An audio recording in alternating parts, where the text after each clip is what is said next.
कहाँ है वो दरख्त? देखो देखो देखो, वहां पर एक कैरावान खड़ी है।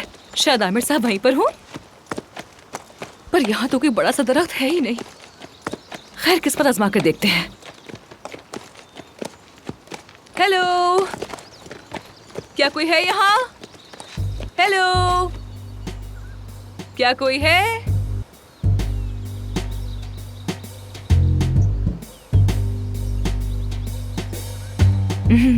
तुम डर रहे हो क्या?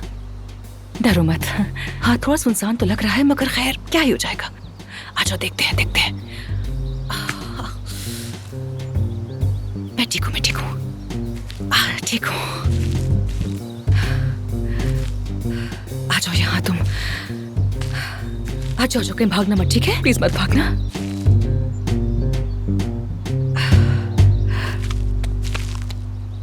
हेलो।